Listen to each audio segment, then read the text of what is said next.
bataillons, marchons, marchons, qu'un sang impur abreuve nos sillons.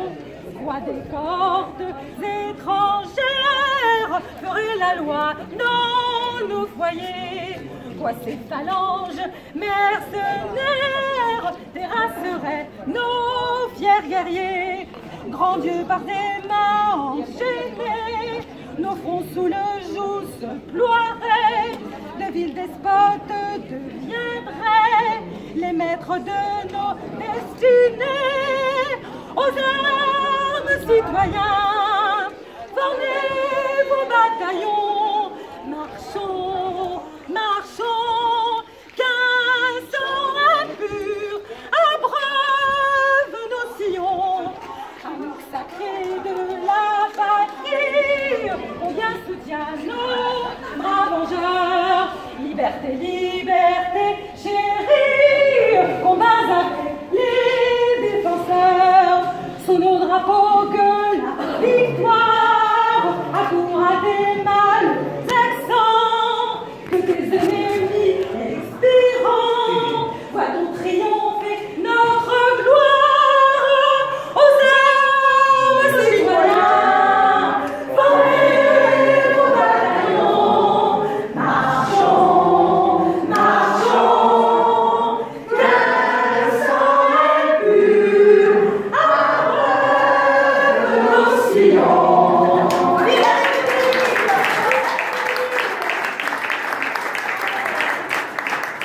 Eh bien, mesdames et messieurs les élus, mesdames et messieurs les chers amis. Alors, comme l'année dernière, à l'occasion de la fête nationale, donc nous sommes le 14 juillet, nous voici aujourd'hui encore réunis autour du symbole, ce symbole que représente notre mariage. Depuis plus de 10 ans, votre association œuvre en faveur de la laïcité, une valeur essentielle à notre vivre ensemble. Et justement, au cours de la dernière décennie, la laïcité et le vivre ensemble sont devenus un véritable enjeu de civilisation face auquel nous ne pouvons rester sourds. Donc, dans une société où le vivre ensemble est de plus en plus menacé, une société où les valeurs de la République perdent de leur sens premier, il est primordial pour le conseil municipal et moi-même de vous apporter les appuis nécessaires au travail que vous menez tout au long de l'année. Votre action en faveur de l'éducation pour tous et par tous est essentielle à la construction dans notre ville de ce bien vivre ensemble. Ce travail de longue haleine se trouve dans le respect que nous pouvons avoir les uns vis-à-vis des autres, quelles que soient nos opinions, nos engagements personnels, professionnels ou politiques. La France est une république indivisible, laïque, démocratique et sociale. Et la laïcité nous permet donc de bien vivre ensemble, afin de développer la dignité humaine, la solidarité et la démocratie. Alors, aujourd'hui, donc à ce jour de fête nationale, on devrait planter l'arbre de la laïcité. Mais il sera planté un peu plus tard, parce qu'avec la canicule qui tombe en ce moment sur la ville de Metz et même sur notre territoire, je pense que ce n'est pas souhaitable de la planter. Donc avec les conseils, les services des espaces verts de la ville, on reportera la plantation. Mais c'est le symbole de l'engagement de votre association qui sera mis. Alors je ne sais pas quelle date vous choisirez, elle sera meilleure. Dans ce symbole de la semaine de la laïcité, ce symbole de l'engagement de votre association, comme je disais, mais aussi celui de la ville de Metz et de l'ensemble des membres du conseil municipal pour la défense donc, de la laïcité comme un pilier indispensable à notre République. Et pour en terminer, pour ne pas être plus long, je voudrais remercier chaleureusement Lisiane et l'ensemble des membres de votre association qui ont consacré beaucoup de temps et d'énergie à la réussite de cette journée, même de ce week-end, qui a commencé déjà depuis hier. Je sais que bon nombre de personnes sont venues déjà vous visiter. J'ai vu ça. Donc bravo pour tout ce que vous faites pour la laïcité au sein de notre ville de Metz. Merci. Citoyen de Metz, trêve de discours et de belles paroles. Moi, une Marianne de Bourgogne, j'ai quelque chose à te dire. Vas-y. Je vais tenter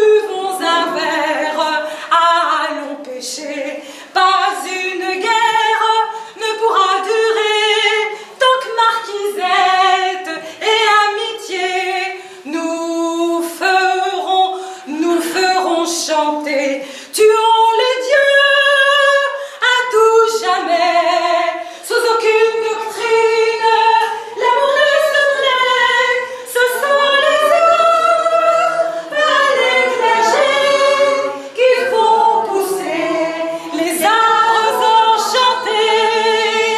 Je voulais planter un branche chantée, là où les canons n'en verront jamais. Il a fleuri et il a donné les fruits sucrés de nos libertés.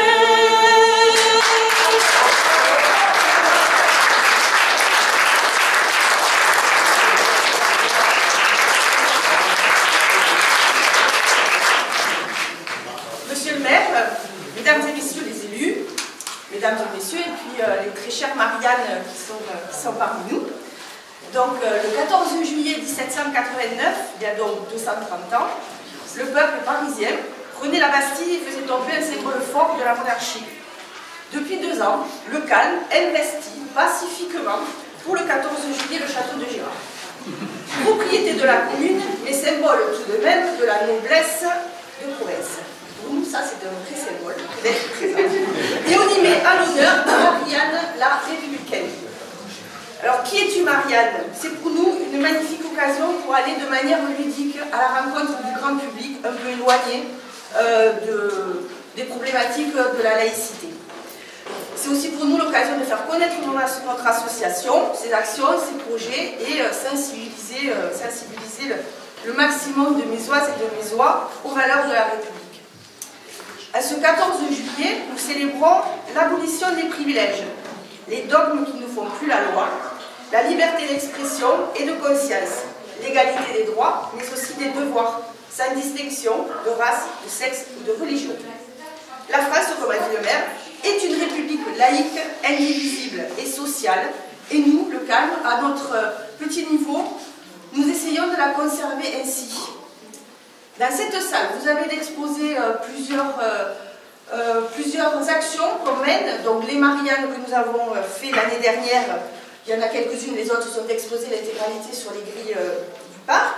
Et ensuite, les actions qu'on mène dans les écoles primaires et les collèges, parce qu'il est important de sensibiliser les jeunes générations à ces problématiques-là. Donc, nous avons aussi agrémenté ce moment festif par des ateliers photos qu'on a appelés « Nous sommes toutes Marianne ». Et on est content parce que ça rapporte un grand succès qui va au-delà de toutes nos espérances. Au nom de l'association, je tiens à remercier toutes celles et ceux qui ont permis que ça soit possible. Donc la municipalité qui nous met à disposition les lieux, mais aussi les petites mains. Donc j'espère ne pas en oublier. Violaine à la photo, Candy qui récupère les autorisations photo, Géraldine au costume, Nadine qui aide tout le monde, Vincent et Brigitte qui nous ont aidés aussi pour installer tout ceci. Donc l'année dernière, on a lancé un essai, cette année l'essai il est transformé. Les Mariannes 2018, elles sont revenues avec une voisine, avec une sœur, avec une copine, elles ont repris la pause. Et des poses un peu plus détendues, puisque l'année dernière, vous ne savez pas où on allait, c'était figé, certaines sont venues, sont reparties. Donc là, on allait, notre collection de portraits s'enrichit. On aura très certainement, quand on clôturera la séance, une centaine de Mariannes, donc ça fera 150. Et nous sommes contentes aussi parce que on a eu des Mariannes avec des Mésoises connues, des Mésoises non connues, mais aussi des Mariannes qui sont liées aux traditions locales, aux événements festifs, à l'histoire de notre commune. Et on a un projet d'aller photographier des sportives. Et donc là, nous nous déplacerons parce que c'était compliqué de les réunir. A noter aussi que des Mariannes 2019 ont souhaité faire des photos de groupe, donc des groupes où maman, mère, fille, dans différents endroits du cadre. Et ça nous donne des idées pour poursuivre. Et que certaines ont aussi voulu donner un côté un peu plus grave à ces Mariannes, bon, parce que là on est dans la joie, mais tout n'est pas joyeux dans la vie. Donc certaines ont fait des photos en éco-violence que connaissent les femmes, parce qu'il y a suffisamment de femmes qui sont maltraitées par leur conjoint ou par la vie, ou qui meurent, ou qui ont été maltraitées aussi dans les manifestations où elles sont allées cet hiver. Donc une a voulu faire écho à cela, et d'autres écho à la maladie qui les frappe. Donc j'ai mis le vœu que ce rendez-vous du 14 juillet se pérennise dans les années futures et devienne un événement populaire de notre commune. Donc malgré nos petits moyens et forts de notre détermination, nous essayons d'être sur le terrain tout au long de l'année, et c'est pas simple, et de proposer des actions originales. Pour rappeler que la loi de 1905, de séparation des églises et de l'État, c'est un fondement de notre République française et que nous devons faire bloc tous ensemble autour. Comme pour le climat, il y a urgence. Pour la suite des festivités, nous vous donnons rendez-vous en novembre, puisqu'en novembre, nous aurons un spectacle notamment sur les violences faites aux femmes. En décembre, pour la quinzaine de la laïcité, où ça serait bien justement qu'on plante l'arbre. Et on fera aussi, mettra à l'honneur cette fois-ci un homme, parce que la société est quand même composée d'hommes et de femmes. Ce sera Jean Jaurès qui sera à l'honneur, puisque Jean Jaurès, c'est le nom du collège, que nous avons en partenariat avec le collège. Et puis, pour l'année prochaine, on vous donnera rendez-vous. Notre association, quoi qu'il se passe, sera présente pour continuer notre action, et on espère développer un partenariat qu'on a commencé à évoquer avec des artistes du parcours de l'art. Donc il y aura peut-être quelque chose qui se fera à ce niveau-là. Donc juste avant de conclure, je voulais dire effectivement, vous l'avez dit, notre association, c'est la défense de la laïcité, du vivre ensemble. Et on se trouve dans cette mission-là, au-delà de tous les clivages politiques et de toutes les religions, croyances. Nos adhérents sont après libres, à titre personnel, de faire ce qu'ils veulent, d'avoir la religion, de pratiquer la religion qu'ils veulent, d'en parler. Mais nous, en tant qu'association, nous sommes apolitiques et laïques, et nous ne souhaitons pas rentrer dans les débats qui commencent à fleurir avec la chaleur. Chose expliquée, l'état d'esprit qui anime tous les membres de l'association sera partagé par le plus grand nombre. Je clôt le débat et je conclus en remerciant pour le soutien tous ceux qui sont autour de nous et qui ne nous lâchent pas, tous ceux qui participent à nos actions depuis que l'association existe. Et donc, nous ne sommes pas que des emmerdeurs. Nous allons faire un retour auprès des Mésois. Alors, on n'a pas les moyens d'offrir le jumeau du lion de la Marianne. On aimerait bien, c'est un projet qu'on a, sauf que ça a un coût. Et c'est vrai que la Marianne initiale, la messe, avait 2 lions. Il y en a un qui a disparu. On aimerait bien, nous, arriver à récolter la somme pour le remettre, donc le remettre à sa place. Donc bon, on n'en est pas là. Donc nous allons offrir un arbre de la liberté qui a été si bien chanté. Et c'est pour nous, notre association, une grande satisfaction de savoir qu'il sera planté dans quelques mois, à proximité du carré d'arbres Louis Jean-Jean, qui est la boucle des bouclés, notre ancien président qui m'a transmis le relais. Mesdames et messieurs, je vous remercie pour votre attention.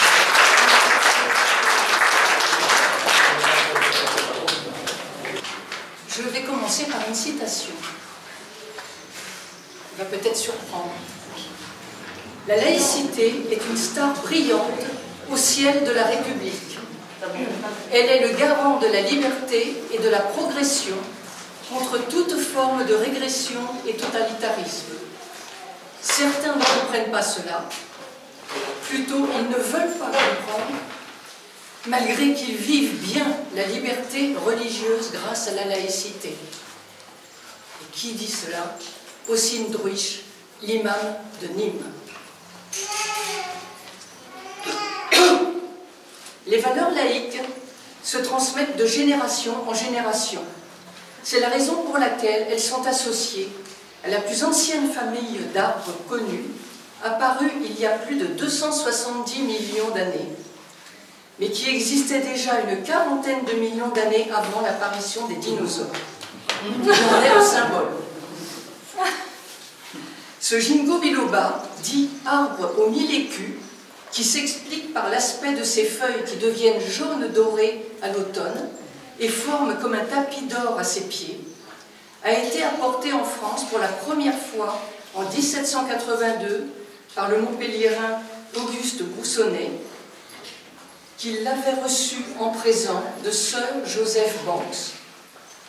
Broussonnet le donna alors à un autre Montpelliérain, Antoine Gouan, toujours un botaniste, voilà, qui le planta dans le jardin botanique de Montpellier en 1782.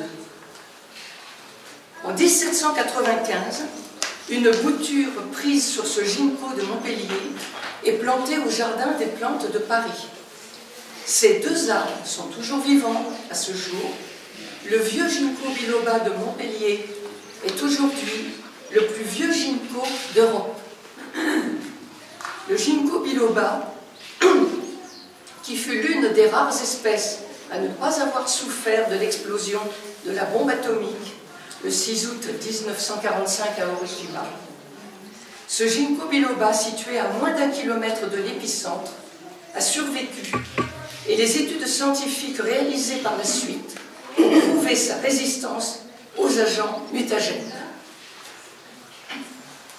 En ce jour et en ce lieu, à Metz, se poursuit l'histoire mémorielle de la transmission, dans le temps et dans l'espace, de notre concept laïque par les générations passées, présentes et futures, comme les ovules de ginkgo biloba depuis des millions d'années. Par ce geste symbolique de plantation d'un ginkgo biloba dans le parc du château de Girard, comprenons la grandeur de ce symbole qui nous vient du passé et tend vers l'avenir.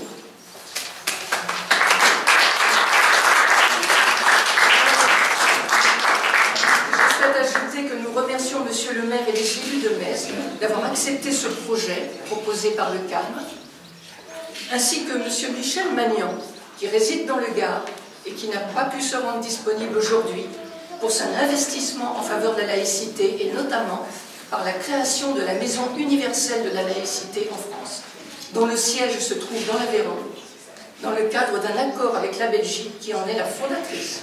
Nous aurons l'occasion d'en reparler.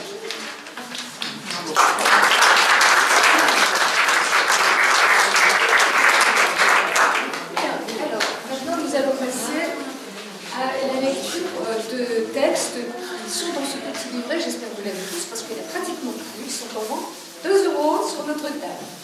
Et donc ce petit livret qui s'intitule Qui est Marianne, qui a été donc l'an dernier le point d'orgue du travail que nous avions mené sur la cosmologie. Alors, il y a dans ce petit livret un poème qui s'appelle « Pauvre Marianne », qui est d'un mésois qui s'appelle Émile Boucasser, qui était un ami de M. Luc Thomas. Et donc, M. Boucasser... Les neveux étaient des amis. Oui, parce qu'il était âgé. Et donc, ce monsieur a écrit un poème sur les pérégrinations de Marianne. Parce qu'il faut savoir que Marianne, la Marianne que vous connaissez, qui est au point, en fait, au départ, elle était installée, érigée sur la place de la mairie en 1889. C'est à la suite d'une souscription qui a été lancée dans le public, dans la population mésoise, et un complément donné par la mairie, que l'on a pu ériger cette statue sur sa stèle. Elle était à la place de la nouvelle de la Fontaine. Elle est restée là pendant à peu près 5 ou 6 ans, et puis c'est avéré qu'on a construit une fontaine à Metz pour avoir une adduction d'eau potable, et elle gênait un peu cette Marianne. Donc elle a été déplacée et elle a été remisée dans un... Je ne sais pas comment on appelle ça ici, un magasin, c'est ça? Voilà, elle a été remisée pendant quelques temps. Et puis ensuite, on s'est prévenu de son sort, donc on l'a remis, on l'a érigée à nouveau au niveau de la route nationale 13, à son emplacement actuel. Alors, les vicissitudes de Marianne, eh bien, en 1944, Metz était occupée par les Allemands, et un camion de l'agence Todd a renversé Marianne. Et donc elle s'est retrouvée en triste état par terre. Donc elle a été vite récupérée, les débris ont été récupérés par des gens qui l'ont mis à l'abri. Et à la Libération, on s'est ému de ne plus voir Marianne. Donc pour le 14 juillet 1946, on s'est dit que finalement la Marianne devait retrouver sa place. Or elle avait toujours un bras abîmé, etc. Et ce sont des citoyens de la ville, dont le père de M. Thomas, qui est là, qui ont bricolé, mais de façon extraordinaire, ils ont bricolé un bras à la Marianne. Et la Marianne a retrouvé sa place pour le 14 juillet 1946, et on a pu fêter dignement ce 14 juillet. Alors, ensuite, écoutez, elle a quand même été redéplacée. Et maintenant, je pense qu'elle ne pourra plus. Je voudrais quand même citer, et dans mon père, récemment, oui. Monsieur Cazot, qui a fait toute l'armature métallique, oui. et un maçon de Metz qui s'appelait Moïse Cabrol, qui lui a fait grossièrement la tête et le bras. C'est ça. Oui. Voilà, donc toute l'histoire de cette Marianne, ici, donc on dirait, voilà. Donc Laure, qui est notre charmante Marianne, va vous réciter la première partie du poème d'Émile Boucasser qui s'intitule « Pauvre Marianne ». Pauvre Marianne, dis-moi, te souviens-tu de ma ville, Marianne? Place de la mairie, au temps de ta splendeur, tu trônais jour et nuit, sans aide et sans aigreur, protégeant la cité des luttes partisanes. À tes pieds, deux lions, de bronze heureusement, retenaient les ardeurs d'une foule exigeante, toujours prête à danser, hurlante et trépidante. C'était le bon vieux temps pour nos amusements. Hélas, un certain jour, tu dus céder ta place pour l'édification d'un splendide jet d'eau. On te fit émigrer dans un cadre nouveau, où tu croyais régner comme dans un palace. Cela n'est pas l'avis de certains promoteurs, qui te trouvaient gênante et sans aucune allure. Le temps que nous vivons conduit vite à l'usure. Où vont-ils te loger, ces frères et sœurs?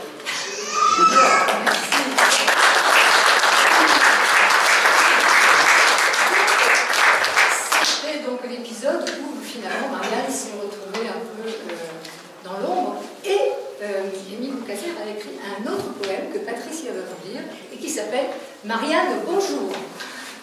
Donc Marianne, bonjour. On commence avec elle. Après de nombreux jours, te voilà revenue, sur ton vieux piédestal éclairant l'avenue. Pour tous les cœurs mésois, quel grand soulagement. On ne s'attendait plus à cet événement. Certains esprits chagrins te voyaient en clinique pour une opération chirurgie esthétique. C'était peut-être vrai, car ton bras défaillant ne pouvait maintenir ton flambeau fulgurant.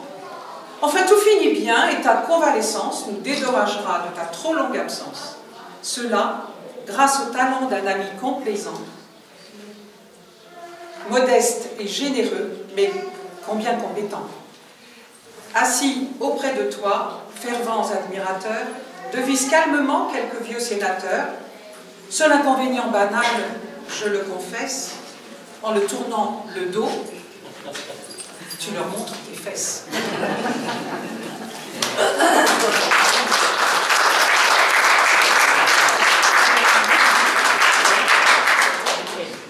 Bien, alors c'est toujours à moi.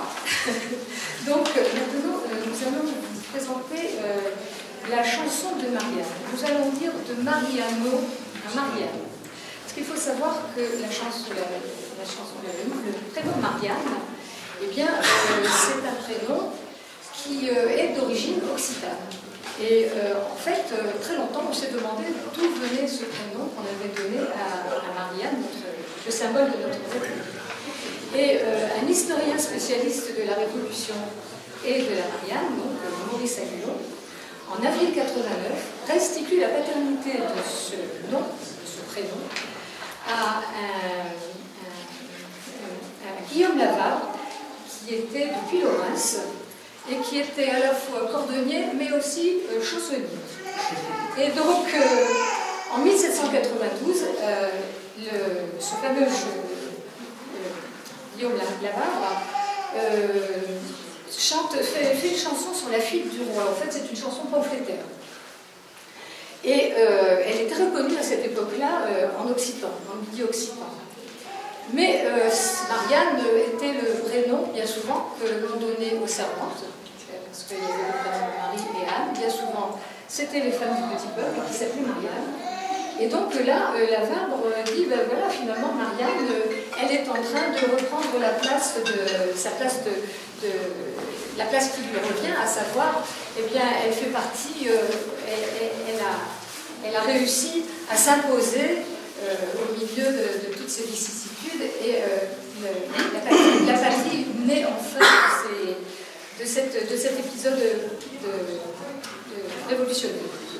Donc, il faut attendre quand même la Troisième République pour qu'elle gagne Paris, Marianne, parce qu'à cette époque, la classe politique majoritairement était majoritairement occitane, et c'est eux qui en feront le symbole de la République. Donc, Marianne est la propriété de l'Occitanie. Voilà.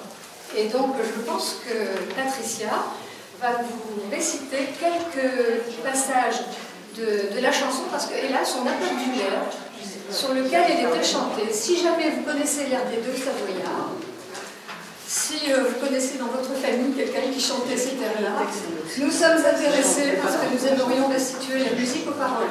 Voilà.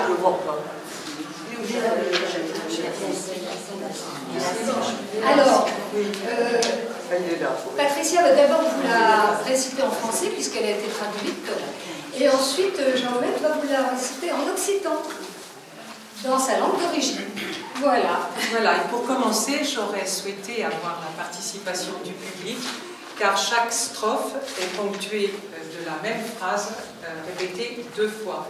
Donc pour montrer que vous êtes de tout cœur avec Marianne et fervent défenseur de sa guérison, je vous ferai un petit signe, je dirai la première phrase et vous répéterez après avec moi. Donc Marianne, trop attaquée d'une grosse maladie, était toujours maltraitée et mourait de misère. Le médecin, sans la guérir, jour et nuit la faisait souffrir. Le nouveau pouvoir exécutif vient de lui prendre un vomitif pour lui dégager le poumon. Marianne se trouve mieux. Marianne se trouve mieux. Un grain de liste civile est un remède fatal. Qui, dans le corps, retient la bile, augmente toujours le mal. Et les remèdes de Louis ne sont pas bons, jamais on ne la guérit. Mais une once d'égalité et 2 drachmes de liberté lui ont bien dégagé le poumon. Marianne se trouve mieux. Marianne se trouve mieux. La saignée favorable qui eut lieu le 10 août, à Marianne si aimable, a fait retrouver le goût. Le mal maudit s'enfuit vite. Quand on peut retrouver l'appétit, un peu d'huile de servant, un peu de sirop de Roland lui ont bien dégagé le poumon. Marianne se trouve mieux. Marianne se trouve mieux. Dillon, Kellermann, Custine ont commencé de chasser la trop méchante vermine qui a failli l'étouffer. Et le dedans des intestins sera bientôt sans les vers si malins.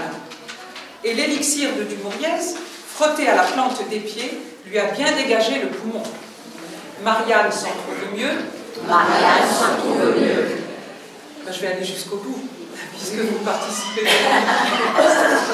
Il faut une prise de Nice, 2 pincées des migrants, pour dissiper la malice de ce mal qui était si grand. Et soigneusement, à l'alambic, passa la soumission de Brunswick.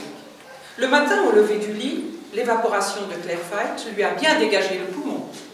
Marianne se trouve mieux.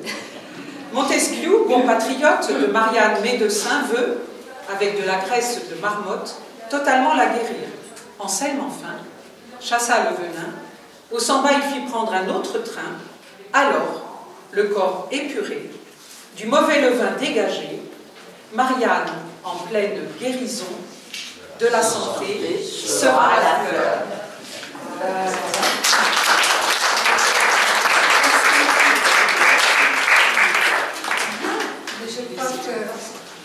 La guérison de Marianne.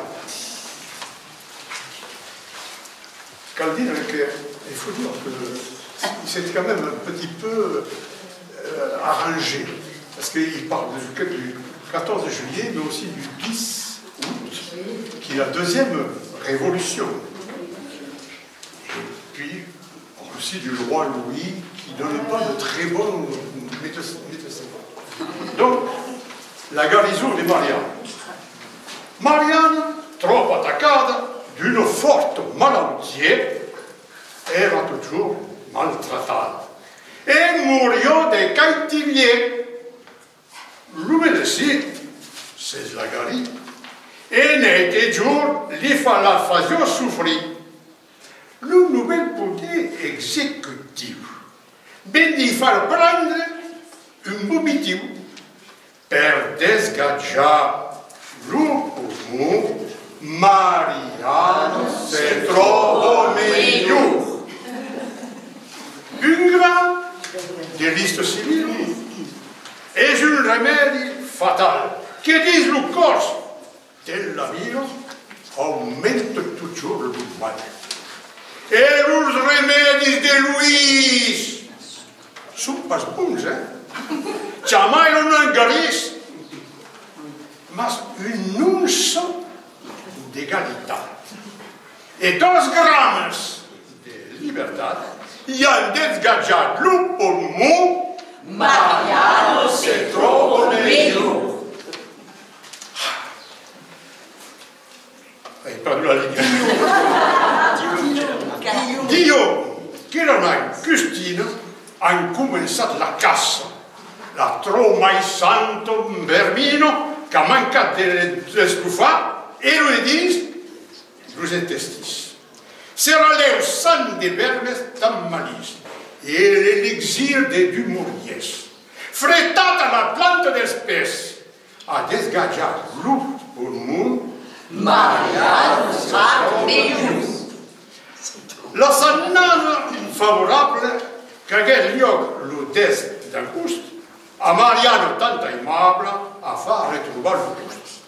Le mal maudit a l'eu fugit, quand on pot retrobar l'appétit, un bricot d'oli de serrall, un pau de sirop de roulant, il y a dégagé le poumon. Marianne se trouve meilleur. Cal une presse de vis, dos pessics d'emigrants, per dissipar la malícia d'aquell que era tan gran. Eric Aric, à l'alambic, passe à la soumission de Brusdic. Le matin se levant del lait, l'évaporation de Crefeld, la desgatjat le poumon. Marianne se trouve meilleur. Montesquieu, un patriote de Marianne Médicis, vol amener des graisses de marmotte tout en augmentant la garie. Un serme, un fil, casse le bérin, en sang le fa prendre une autre trine, alors à son corps épurat, del malvaide levat desgajat, Marianne, en pleine garison, de la santat sera la flou.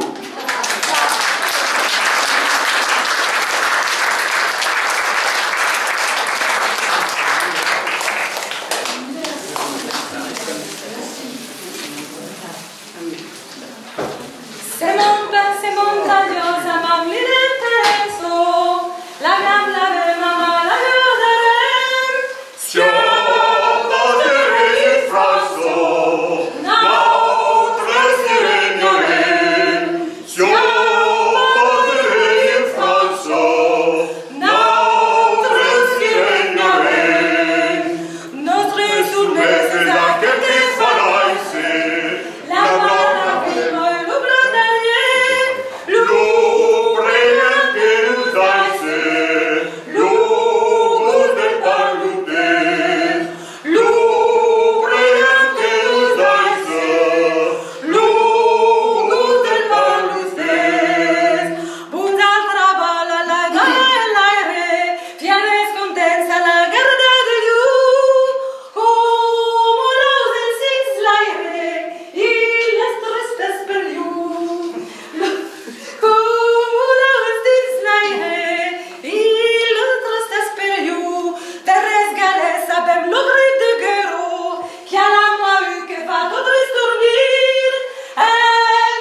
morir, tu cultivos la viña,